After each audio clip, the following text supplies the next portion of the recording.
मेरा नाम सैफ है। नानी के घर दाखिल होते ही मेरी नज़र सीधे नीसा मासी पर पड़ी थी। वो आंगन में बैठी कपड़े धो रही थी। पूरी तरह उनका वजूद पानी से भीगा हुआ था। दुपट्टे से बेगाना वह अपने बालों की लट से परेशान तेजी से कपड़ों को साबुन लगा रही थी। उनके चेहरे पर पसीने के बे चमक रहे थे और मैं उनका गर्मी और थकान से धिगा हुआ गुलाबी चेहरा गौर से देख रहा था। और उन्हें देखते ही मेरे दिल में एक अजीब सी खुशी की लहर दौड़ गई थी। निशा माशी अपने नाम पर गई थी। हर वक्त हंसती मुस्कुराती रहती थी। अभी भी जैसे ही उनकी नज़र मुझ पर पड़ी तो उनके चेहरे पर खुद बखुदा एक मुस्कुराहट फैल गई और वह कहने लगी, सैफ, इतने दिन से तुम कहाँ थे? कब से तुम्हारा इंतजार कर रही हूं। उनकी बात सुनकर मैं भी मुस्कुरा उठा था।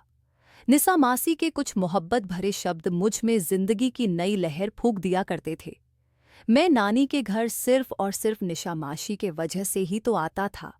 वह मुझे बहुत ही अच्छी थी। सच कहूं तो मुझे उनसे इश्क था। मेरी और उनकी उम्र में ज्यादा फर्क नहीं था। हम दोनों ही जवान थे, लेकिन निसा मासी बहुत ही ज्यादा खूबसूरत और हसीन थी। कोई भी उन पर फिदा हो सकता था। उनका लहजा और बात करने का अंदाज भी बहुत ही मोहब्बत भरा था। या शायद मुझसे ही वह सबसे ज्यादा मोहब्बत करती थी। अब भी इशारे से उन्होंने मुझे अपने पास बैठने के लिए बुला लिया। तोहे आंगन के करीब रखी चारपाई पर ही बैठ गया और निशा माशी से बातें करने लगा। मैं उन्हें निशु कहा करता था। बात करने के साथ साथ मेरी निगाह उनकी खूबसूरत वजूद का जायज़ भी ले रही थी। वो उस वक्त बिल्कुल अपने आप से बेखबर थी। कहने लगी, इतने दिनों बाद आए हो सैफ, आज दोनों मिलकर कोई अच्छे से फिल्म लगाएंगे और साथ में बैठकर बुट्टे भी खाएंगे। निशु को फिल्म देखने का बड़ा ही शौक था। मैं भी फौरन से राजी हो गया। मैंने कहा, ठीक है, वैसे भी आज मैं रात रुकने के इरादे से ही यहाँ आया हूँ। जो फिल्म मैं कहूँगा आप वही देखेंगी मेरे साथ। निशु मुझे देखकर हंसी और कहने लगी, तुम्हें तो अंग्रेजी फिल्में पसंद है और वो मुझे समझ नहीं आती, लेकिन खैर तुम कहोगे तो मैं देख लूंगी। उनकी बात सुनकर मैं खुश हुआ और कहा कि ठीक है, बुए के साथ साथ मैं आइसक्रीम भी लेकर आऊंगा। हम दोनों रात को खूब जागकर मजे करेंगे। नीशू मासी ने पट से मेरी तरफ हाथ बढ़ा दिया तो मैं भी ताली मार दे और फिर वह तेजी से कपड़े धोने लगी। मैं उनके तेज तेज हिलते वजूद को अपनी नजरों में उतारने लगा। खूबसूरत सफेद रंगत कोमल चेहरा, तीखे नैन नक्श नीसू मासी को न सिर्फ खूबसूरत बनाते थे बल्कि वो किसी परी की तरह लगती थी। और उस वक्त तो वो भीगी हुई जलपरी सी मालूम हो रही थी, जिनके वजूद की खूबसूरती पूरी तरह मुझ पर छा रही थी। मैं अपनी माँ के साथ आया था। 1-2 घंटे बैठने के बाद माँ कहने लगी, चलो विक्रम घर चलते हैं। मैंने माँ से कहा, कि मैं तो रात यही रुकूंगा, आपको छोड़कर आता हूँ। मेरी बात सुनकर माँ हैरान होकर कहने लगी, यहाँ कौन सा लड़का है जो तेरा दिल लगेगा।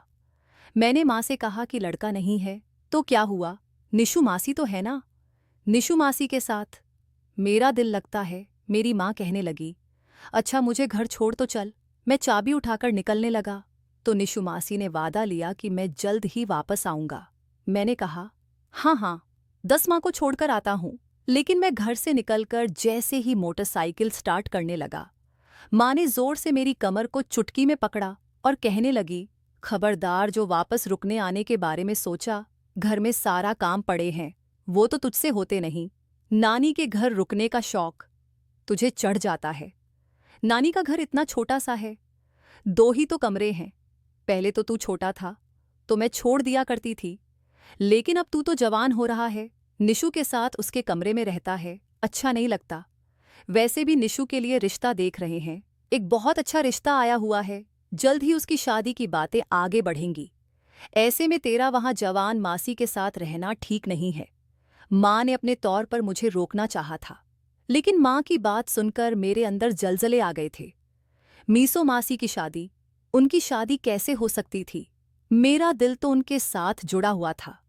मैं उन्हें बहुत ज्यादा चाहता था और शायद उन्हें विदा होते देखना मेरे बस में भी नहीं था। लेकिन यह बात मैं अपनी माँ को कैसे बताता? मैंने बस यही कहा कि निशु मासी मेरे साथ फिल्म देखना चाहती है। उन्होंने मुझे खुद बुलाया है, मैं कैसे मना करता। आप फिक्र मत करो, फिल्म देखने के बाद मैं जाकर नानी के साथ सो जाऊंगा, या फिर मैं आधी रात को ही वापस घर लौट आऊंगा। घर ज्यादा दूर। मानसी अचानक ही मेरे गले लग गई थी और अपने जज्बात बयां कर रही थी। मैं बस उन्हें सीने से लगाए उनकी बात सुन रहा था। कितने ही देर हम दोनों ने इठे छत पर गुजार दिए थे। वो मेरा हाथ पकड़कर मेरे सीने से अपना सर टिकाए बैठी थी और चाहती थी कि मैं उनकी ख्वाहिश पूरी करूं। उनकी बात सुनकर मैं बहुत ज्यादा घबरा गया था, लेकिन फिर मैंने उस बात के लिए रजामंदी दे दी कि मैं उनकी हर ख्वाहिश को पूरा करने को तैयार हूं। वह जवान और खूबसूरत थी। उनके दिल में भी जिस बात का एक दरिया बंद था, और वह मेरे जरिए से उस ख्वाहिश को पूरा करना चाहती थी जिसे इतने सालों में वो पूरा नहीं कर सकी थी। मैंने मांझी से वादा किया था कि मैं जल्द ही उनकी ही पूरी करूंगा, क्योंकि अभी तो सुबह का सूरज निकलने वाला है। और मैं खामोशी से वापस पलट आया था। अगला सारा दिन मेरा सोच में गुजर गया था कि क्या यह सब कुछ सही होगा या गलत। क्या मुझे अपनी नानी और अपनी माँ को धोखा देकर मानसी की बात मान लेनी चाहिए थी। यह सोच मुझे बहुत ज्यादा परेशान कर रही थी। 3 दिन में मैं नानी के घर तक नहीं गया था, क्योंकि मैं अपने अंदर ही जंग लड़ रहा था। और फिर 3 दिन बाद मैं नानी के घर गया तो मुझे देखते ही निशु मासी मेरा हाथ पकड़कर मुझे अपने कमरे में ले गई। कहने लगी, तुम कहाँ चले गए थे? मैं 3 दिन से तुम्हारा इंतजार कर रही हूं। तुमने मेरा फोन भी नहीं उठाया। क्यों मेरे सब्र का इम्तिहान लेना चाहते हो? मैंने मासी से कहा कि मैं आपकी बात मानने को राजी हूं, लेकिन यह सब कुछ इतना आसान नहीं है। कहने लगी, तुम मुझसे मोहब्बत करते हो ना, फिर क्या मेरे लिए इतना भी नहीं कर सकते? तुम चाहो तो यह सब कुछ मुश्किल नहीं है। मैंने मानसी से वादा कर लिया कि मैं आने वाली रात उनकी ख्वाहिश पूरी करूंगा। मेरी बात सुनकर वह बहुत ज्यादा खुश हो गई। लेकिन जब अगली शाम मैं उनके घर पहुंचा तो मेरे होश ही उड़ गए थे, क्योंकि दूसरे शहर से मेरे मामी मामा और उनके बच्चे आए हुए थे और मासी की शादी का टॉपिक पर चर्चा कर रहे थे। मामा को कुछ दिनों के लिए बुलाया गया था ताकि वह मासी का रिश्ता पक्का करे और फिर मंगनी वगैरह की रस्म अदा करके चले जाए। किसी अच्छे घराने से रिश्ता आया हुआ था और नानी को वो पसंद भी आ गया था। तभी नानी ने मामा को बुलाया था ताकि बातचीत का सिलसिला आगे बढ़ सके। नाना के मृत्यु के बाद बड़े मामा ही घर के सारे फैसला किया करते थे। मामा ने मुझे देखा तो गले से लगा लिया। कहने लगे, तुम तो बहुत बड़े हो गए हो विक्रम, काफी सालों बाद तुम्हें देख रहा हूं।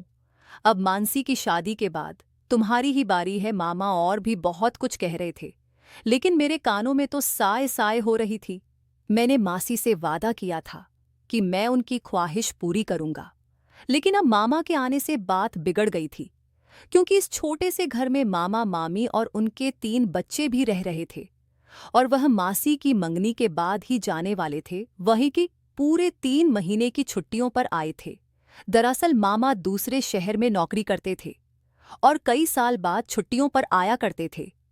अभी भी वह इकट्ठे 3 महीने की छुट्टियों पर आए थे ताकि मासी की जिम्मेदारियों को पूरा कर सके। लेकिन उनके आने से मासी और मेरी सारी प्लानिंग धरी के धरी रह गई थी। कुछ देर बाद मौका मिलते ही निसु मासी मेरा हाथ पकड़कर मुझे छत पर ले गई थी और कहने लगी कि तुमने सोचने में इतना वक्त लगा दिया सैफ की। देखो भाई आ गए हैं और अब ये मेरी मंगनी करवाए बगैर तो जा नहीं। अब तुम बताओ कि हम क्या करेंगे? मैं बहुत ज्यादा और इंतजार नहीं कर सकती। अब मासी कसकर मेरा बाजू पकड़ लिया था। उनकी आंखों में आंसू थे। वह मेरे बहुत ही करीब होकर बैठी हुई थी। मैं उनकी सांसों को महसूस कर सकता था। उनके लरज हुए हाथ मेरे बाजू को पकड़े हुए थे। मैंने उनसे वादा किया कि आप फिक्र ना करो, मैं आपकी हर ख्वाहिश को जरूर पूरा करूंगा। मुझे मासी से इतनी मोहब्बत ही थी कि उनके मैं कुछ भी कर सकता था।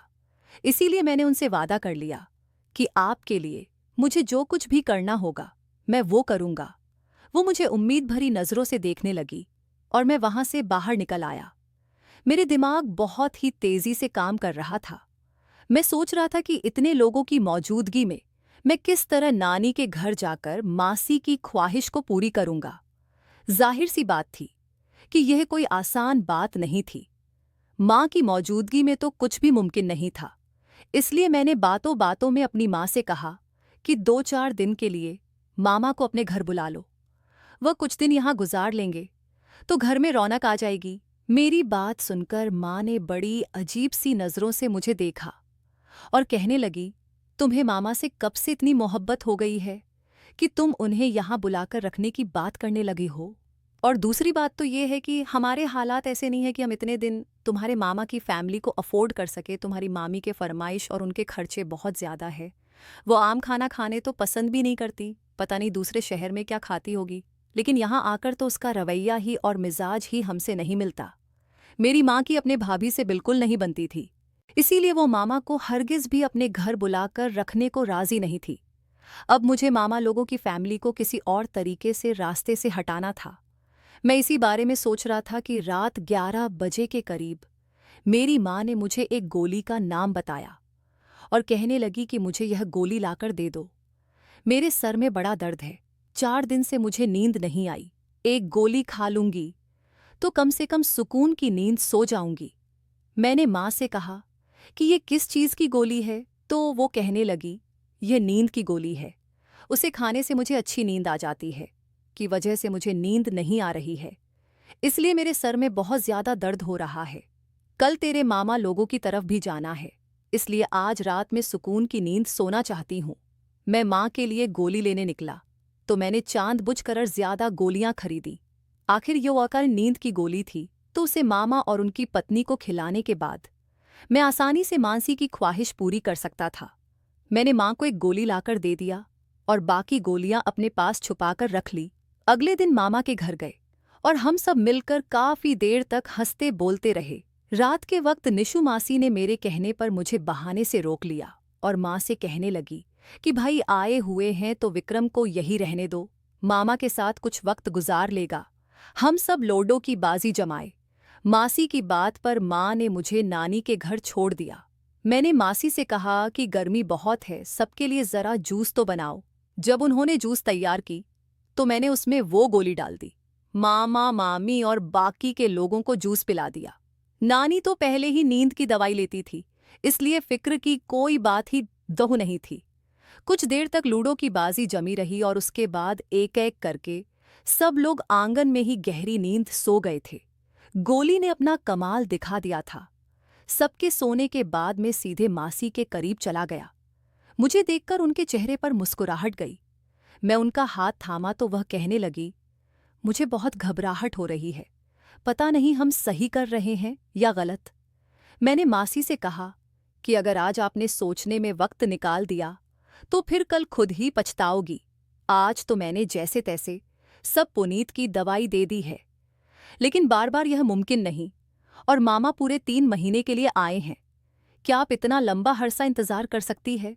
मासी ने ना कहा तो मैंने उनका हाथ थामा और वो कर गुजरा जो शायद मुझे नहीं करना चाहिए था। मैं मासी की ख्वाहिश को उस रात बिना सोचे समझे पूरा करने लगा। पूरी रात में मासी के वजूद को सुकून पहुंचाता रहा, यह सोचे कि इसका अंजाम क्या निकलेगा। मासी के सर कैसा बदनामी का सहारा सजेगा। जब यह बात सबको पता चलेगी तो हम किसी को मुंह दिखाने के लायक नहीं रहेंगे। लेकिन जवानी का जोश चढ़ा हुआ था, तो ये सब बातें कहाँ समझ आती हैं। ये तो नशा उतरने के बाद पता चलता है कि इंसान ने कितना बड़ा गलत कदम उठा लिया है और काम कर लिया है। हमें भी इस बात का एहसास रात भर तो नहीं हुआ था, लेकिन अगली सुबह जब मामा की आंख खुली और उन्होंने मुझे और मासी को एक साथ छत से नीचे उतरते देखा तो हैरत से पूछने लगे कि तुम लोग छत पर क्या कर रहे थे। उनकी बात सुनकर मेरे हाथ पांव कँपाने लगे। मैं उन्हें बता नहीं सका कि रात दोनों ने किस तरह और कहाँ गुजारी है। मासी का हाल भी कुछ ऐसा ही था, चेहरे पर शर्मिंदगी थी, वह सर झुकाए खड़ी थी। और फिर जब मामा ने शक्ति से दोबारा से सवाल किया तो मानसी ने कसक मेरा बाजू पकड़ लिया। उनके इस हरकत पर मामा चौंक उठे और कहने लगे, तुम दोनों क्या छुपा रहे हो? सच सच बताओ। हम दोनों कोई रोज के मुजरिम तो थे नहीं कि अपने गुनाह पर पर्दा डाल पाते। इसीलिए मामा की शक्ति पर ने खां ही वो सच बता दिया जो उनकी बदनामी का कारण बनने वाला था। क्योंकि पीछे ही मामी खड़ी थी और उन्होंने खूब शोर मचाना शुरू कर दिया। निसु मासी की बात सुनकर मामा ने एक जोरदार तमाचा उनके मुंह पर मारा था और फिर मेरे गिरेबान को पकड़कर पूछ रहे थे कि तुम कैसे इतने बेगैरत हो सकते हो? तुम्हारी रगों में किसका खून दौड़ रहा है जो तुमने इतनी घटिया हरकत की है? तुम्हें शर्म नहीं आई जिसे मासी कहते हो? के साथ ही मामा सर पकड़कर बैठ गए थे और मामी ने नानी को आवाज देकर बुलाया था। मेरी बूढ़ी नानी कमर पकड़कर छत तक आई तो हम दोनों को देखकर पूछने लगी कि क्या बात हो गई है, और फिर मामा ने उन्हें बता दिया कि हम दोनों ने रात कल क्या गुल खिलाया है। यह बात सुनकर नानी ने भी कानों को हाथ लगाया और मासी को अपने कमजोर हाथों से मारने लगी। कहने लगी, तुझे शर्म नहीं आई? तूने जवानी जोश में यह क्या कर दिया है? हम लोगों को क्या मुंह दिखाएंगे? क्या बताएंगे कि किस तरह मासी और भांजे ने? हे ईश्वर, मुझे माफ कर दे। मुझसे ऐसी क्या गलती हुई थी जो इस उम्र में मुझे यह सजा भुगतने को मिल रही है? नानी जमीन पर बैठकर अपना सीना पीट रही थी। झबक मामी का कह रही थी कि यह आपकी ही परवरिश का नतीजा है। जवान लड़के को भांजा कहकर रातों को घर पर रोकने वाली निशा को आपने लगाम ही नहीं दी। यह तो देख लेती कि यह दोनों हम उम्र है, जवान है, इसलिए इस तरह की गलतियां तो होनी ही थी। अब लोगों को क्या जवाब देंगे? हम तो यहाँ इसका रिश्ता तय करने आए थे और यह बेशर्म अपने ही भांचे के साथ सुहागरात मना कर आई है। मामी ने बड़े खुले शब्दों में वह बात कह दी थी जिसे खुद हमारे लिए बोलना मुश्किल था। निसु खुद मेरे पीछे खड़ी थी और अपना आप मामा के नजरों से बचाने की कोशिश कर रही थी।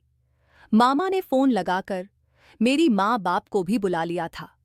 कुछ देर बाद मेरी माँ मेरे सामने खड़ी थी और आंसू भरी नजरों से मुझे देखते हुए कह रही थी, सैफ, मैंने ऐसा कौन सा गुनाह किया था जो तूने निशा के साथ शादी कर ली और सारी दुनिया को यही पता है कि तू मेरा बेटा है और निशा तेरी सगी मासी है।